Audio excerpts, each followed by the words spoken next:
few years, and very happy to interact with questions, or as David said, interact with any of you individually later on if you want to. Here's just a short video clip that one of our promotional videos, but just gives a glimpse of what RTC looks and feels like these days, which is really quite different from how it looked and felt a few years back. The RTC is an independent, non-denominational college in the heart of Melbourne CBD. At the RTC, you'll find experienced gospel workers training gospel workers. With extensive ministry experience, RTC lecturers focus on equipping students for life and ministry. You'll also find the riches of Reformed evangelical theology applied to our contemporary context. The RTC's high view of the Bible and theological consistency will equip you for faithful biblical ministry. You'll experience this training in a friendly community that feels like family. RTC is a small, supportive community where people care about your life and your learning. To find out more about RTC's online and on-campus options, visit rtc.edu.au.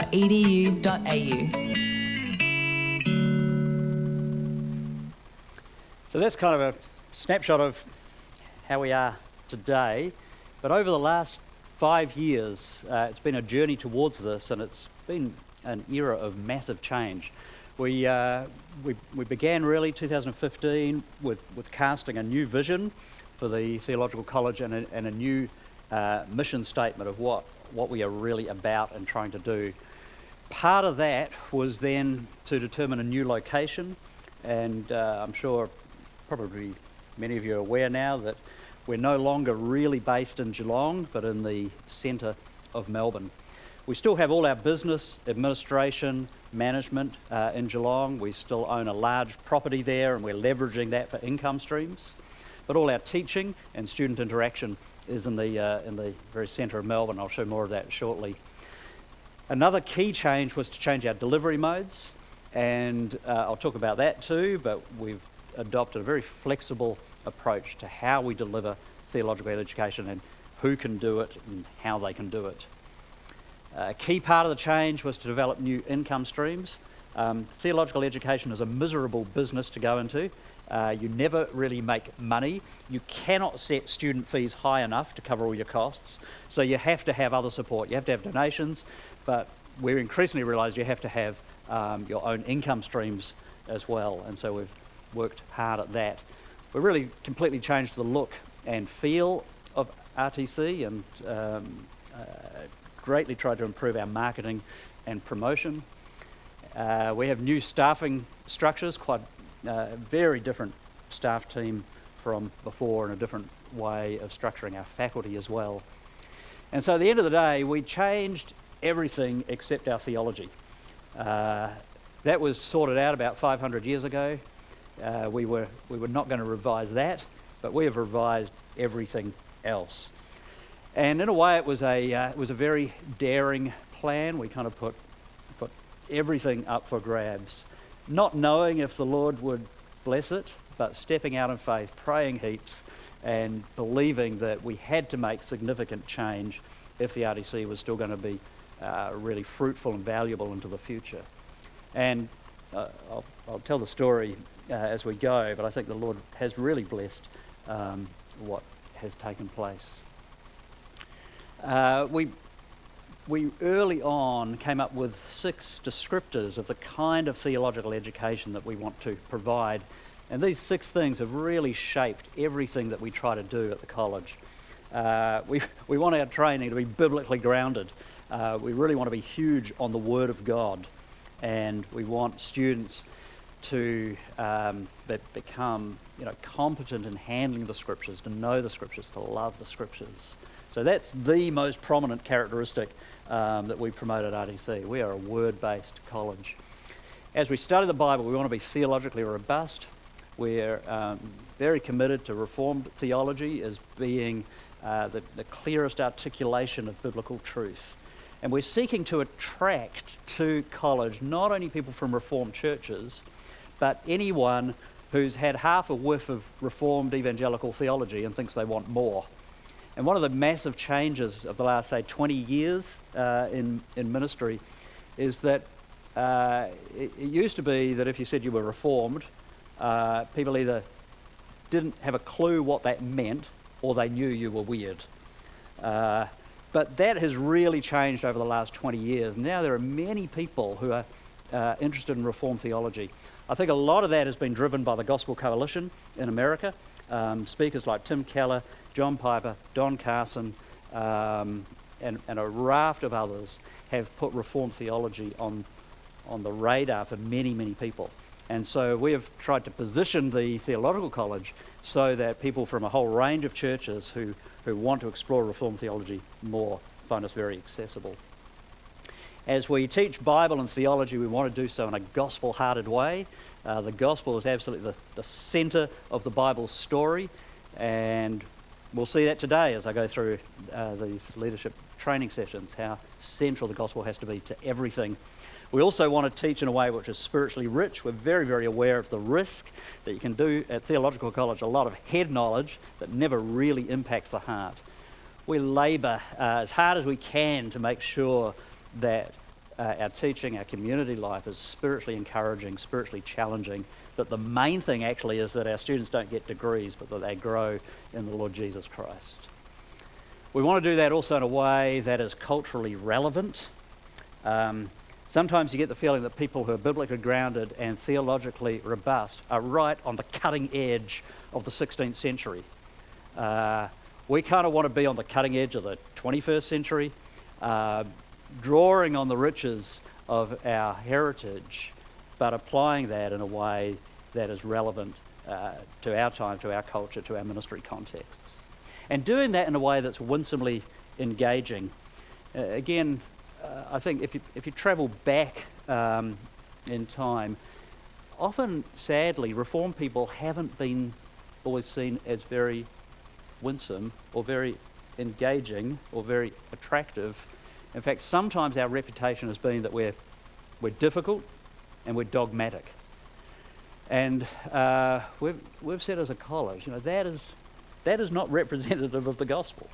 We want to learn how to be reformed in a way which is winsome and engaging and hospitable and loving and generous-hearted toward others. And so part of our training is actually to help people relate and communicate and interact and, if you like, do Reformed theology in a winsomely engaging and attractive way.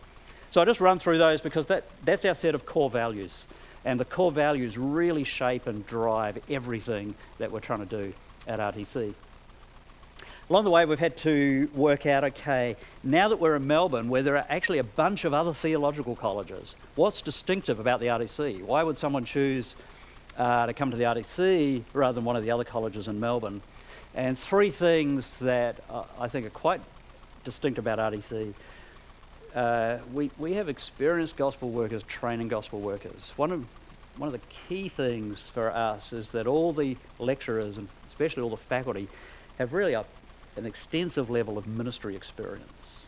And kind of surprisingly, you can go to plenty of theological colleges where that is not the case. The lecturers are good academics, but they've got almost no ministry experience. So we think that if you're training people for ministry, you ought to have done a fair bit of ministry. Secondly, reflecting our core values, we offer Reformed evangelical theology for our contemporary context. And then the third distinctive is that we're quite a small, friendly community that feels like family. And so those are the kind of messages that we're pushing in Melbourne circles and beyond as we talk about what the RTC is actually like.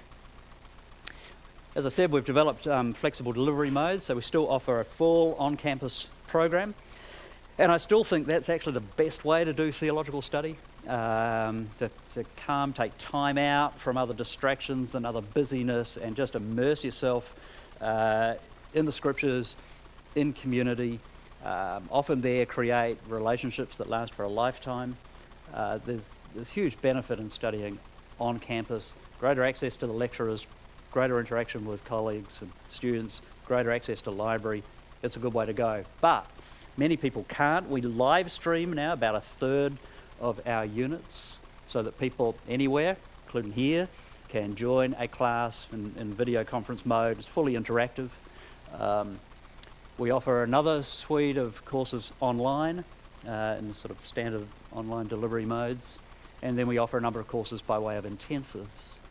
And so what we've tried to do is put together a scenario where, let's say someone here in Christchurch wants to study at the RTC, by a combination of live stream classes, online courses, and coming over to Melbourne for intensives once or twice a year. It enables us to interact with the students, to see them face to face, to get to know them more than if they were fully online, but it makes it a very flexible mode. So we're now drawing students from across Australia and New Zealand. When I teach the preaching class now, it's a live streamed class, and there are a couple of guys, this semester there'll be a couple of guys from Auckland in the preaching class. There are people in WA, there are people in Sydney, there's people in Brisbane, there's been a couple from Tasmania, and there's a bunch of people actually in class in Melbourne. So it's really opened up the accessibility to our training considerably. The Melbourne campus is in a wonderful location. If any of you happen to know the centre of Melbourne, it's very much set out as a grid, and we're basically bang in the middle of the grid. We're right in the heart of Melbourne City.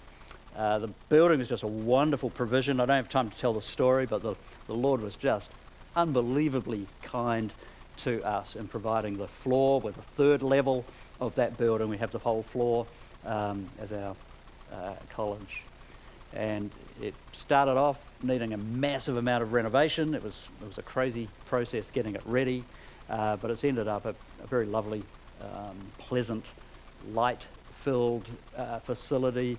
Because it's the third level, we're kind of at tree level, and so there's lovely greenery outside, and it's really a very pleasant place to work and study.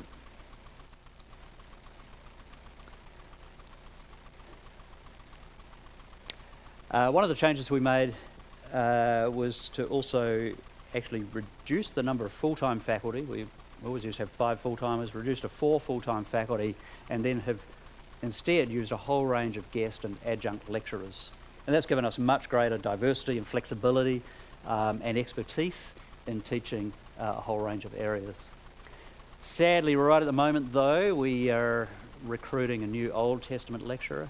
You may have heard that our current Old Testament lecturer, John DeHoog, has terminal cancer, and he's undergoing chemotherapy. The Lord's been gracious so far, but the prognosis is not good, and it's unlikely, very unlikely, that John will be able to return to full-time work at the college.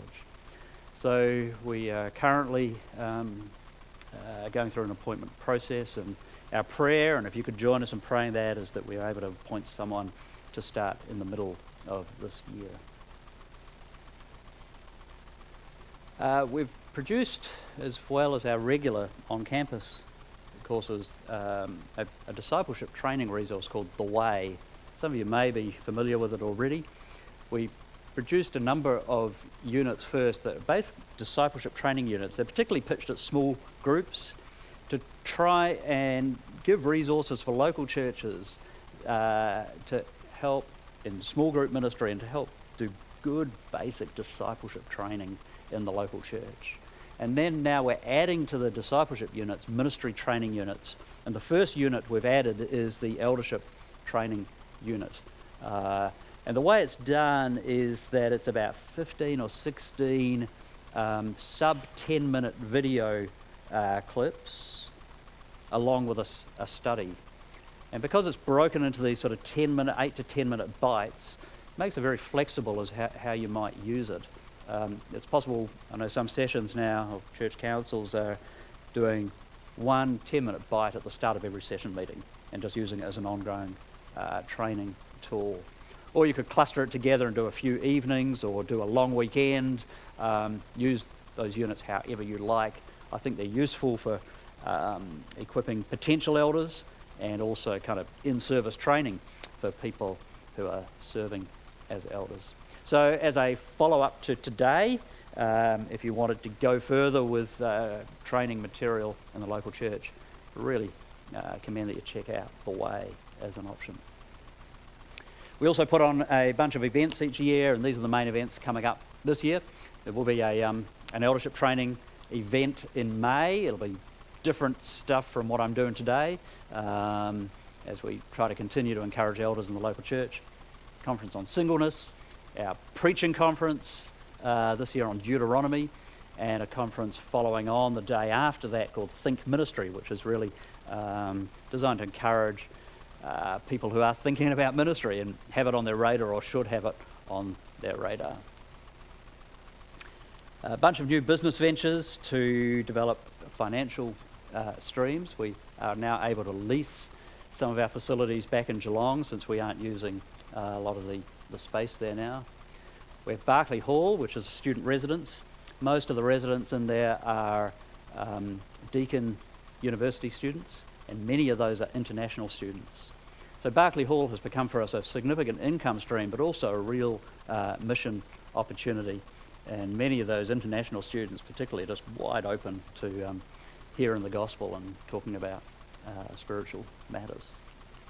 And then we opened, at the beginning of 2018, the Next Steps Early Learning Centre. So it's a 156 child full daycare centre. We were looking for an option that we could do on our land, which is sort of special use education, and something that would be an income stream and something that could have a Christian mission. And this centre sort of ticks those boxes. It's actually been a heap of work and a bucket of problems, but by God's grace it is getting there, and will, Lord willing, be quite a substantial income stream going into the future. Well, as David said, there is a new principal as of this year, and the board's decision in that was basically to keep exactly the same team that we've had for the last few years and just shuffle two of the positions. So Philip was the vice principal to me for the last few years, and now we almost swap over. It's not quite a direct swap over, but he'll step into the main leadership role. And the whole point of that is to keep consistency of vision and theology and mission and what we've been doing for the last 5 years. So, lots of change over these years. We've turned everything upside down, really. So how is it going? This is the chart that I live by, and tracking student numbers, and it's just a really, really encouraging story. If you see the bit I've circled there, that's around 2014, 2015. There was this significant decline in student numbers, and we projected that that was not a bad blip. That was a trend that was going to kick in. There was reason to believe that would keep going down. So that's why in 2015 then, 14-15, we did this major rethink. And, I guess what that graph says is what we were praying for and hoping for. And last year, 2018, a really significant increase of students, and again, another very good intake this year. So we've pretty much doubled what we were back in 2014, and it's a very different story from earlier. The snapshot this year, 83 students, but many of those part-time, so it works out to equivalent of 41 students on a full-time basis. Interesting to see these figures, 34% on campus, so 66% studying off campus. Many opting for these flexible delivery modes. Only 28% full-time, 72% part-time. So that's really the push, part-time flexible education. That creates challenges for us. It's quite hard operating with that kind of college community. And yet clearly if we hadn't made that possible, our numbers would still be quite miserable. We're a pretty male outfit because of the ministry training emphasis, but actually I would love to see that change, and we would love to see more women studying at RTC. And I'll talk a little bit today about why I think that actually matters and why that's important. Don't get worried, I'm not talking about women's ordination. but I think there's ministry work for women that really matters in the life of the local church.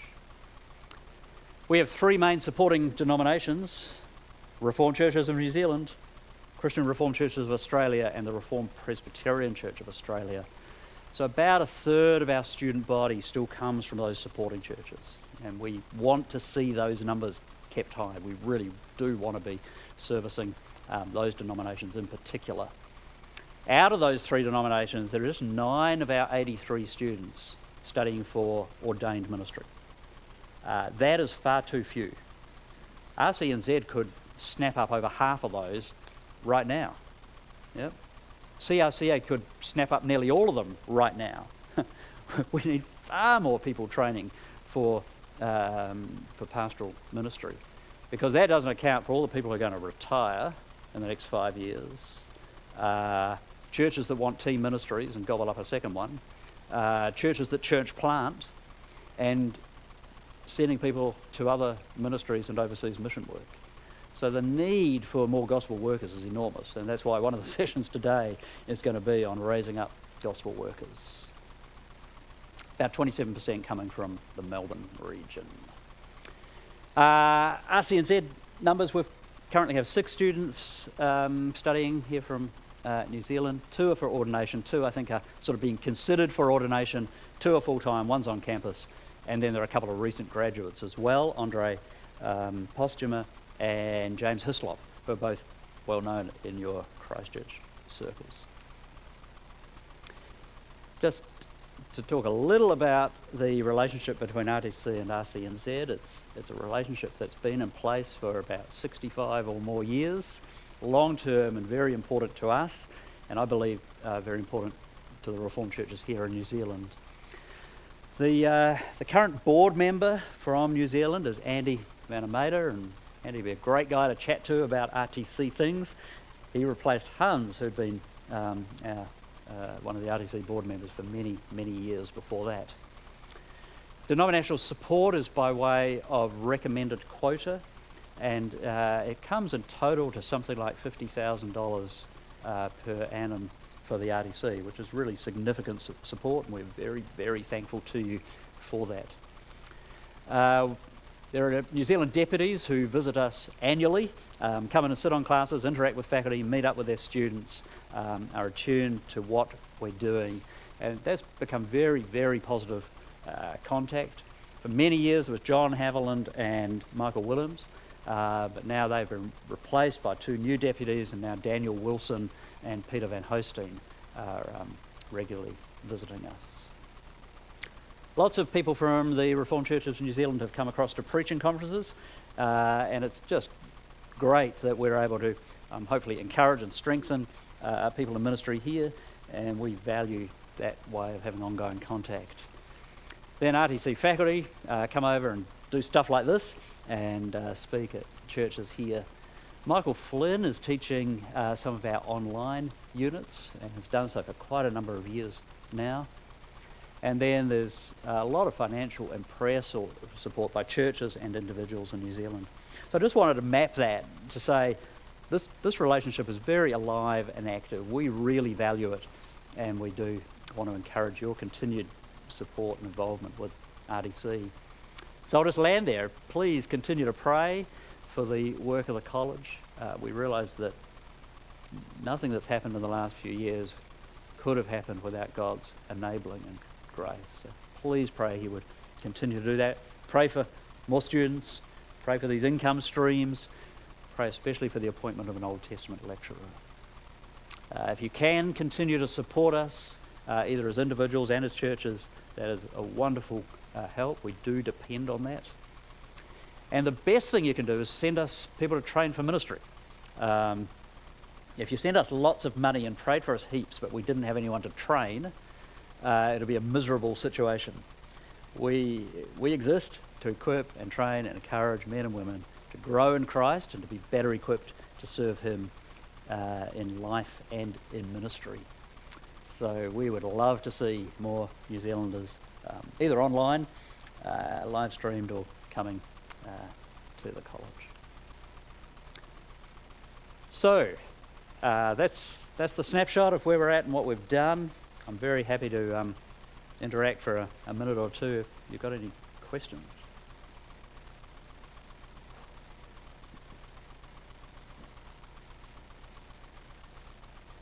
No, if not, it's all yours, David. You can tell us what we do next. Well, I was going to say it's obviously been a very comprehensive description of the RTC because all of their questions are answered. So this is a window of opportunity. If you do have questions, this is the ideal time. We do pray for the RTC and talk about the RTC in our churches. And so if you do have any questions, this is the opportune moment, because in a minute we're going to just flip into the first of the 3 addresses on gospel-hearted leadership.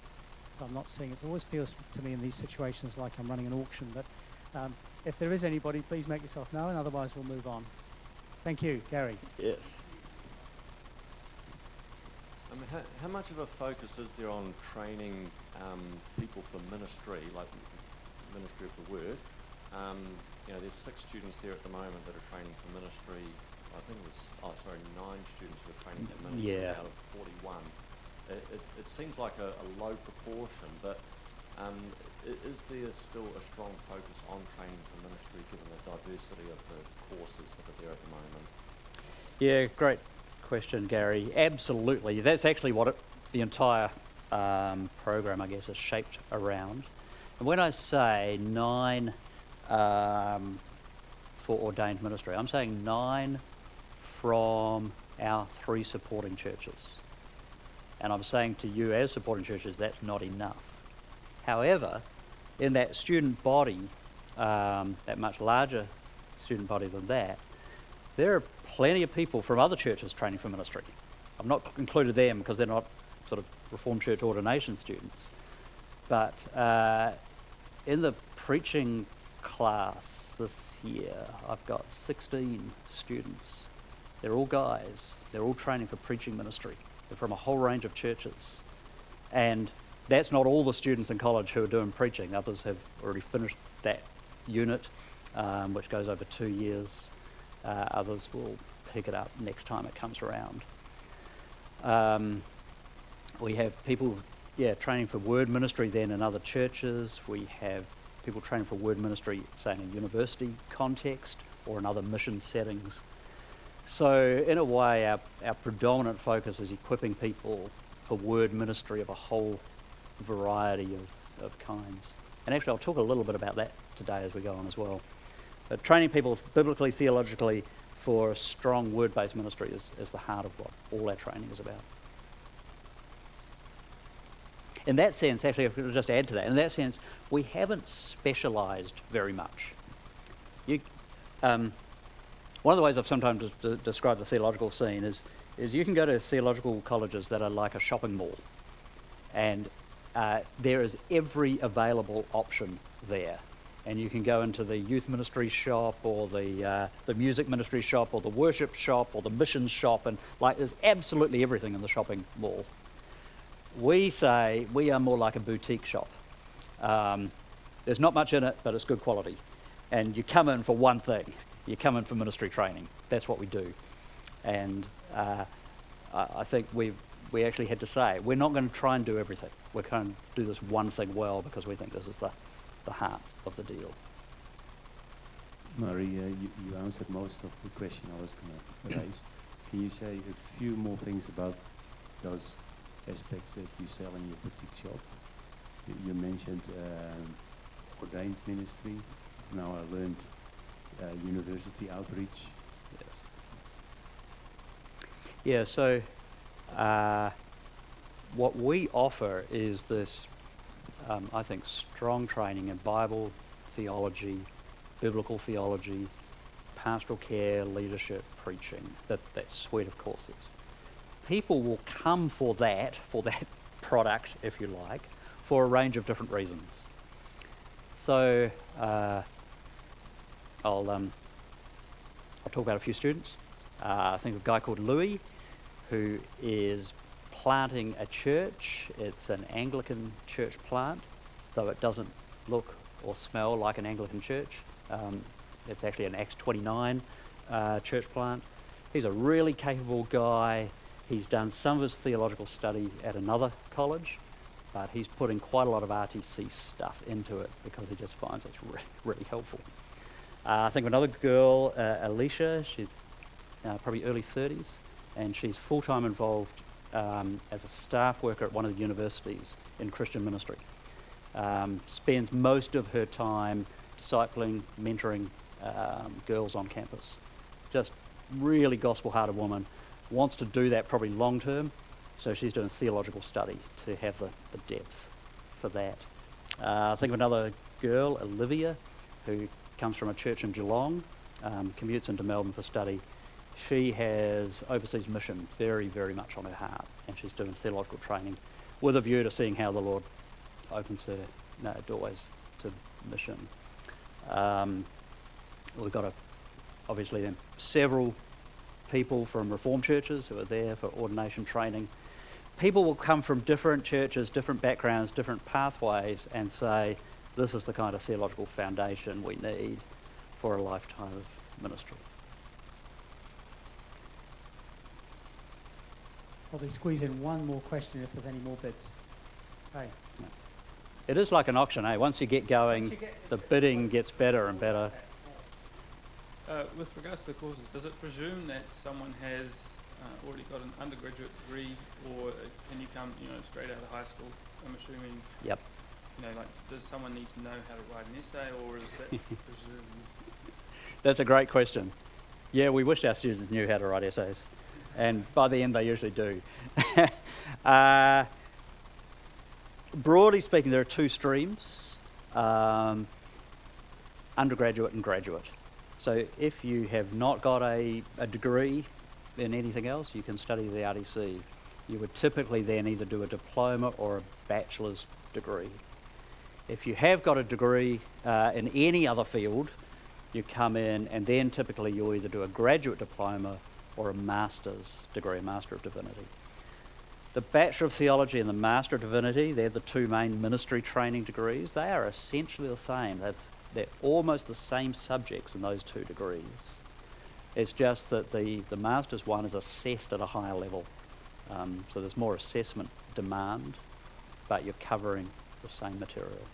So that means, we can take students, whether or not they've got a university background, and we'll evaluate them early on as to whether they're going to cope with the study and whether it's a good idea and what level of study they should be doing. Thank you, Murray.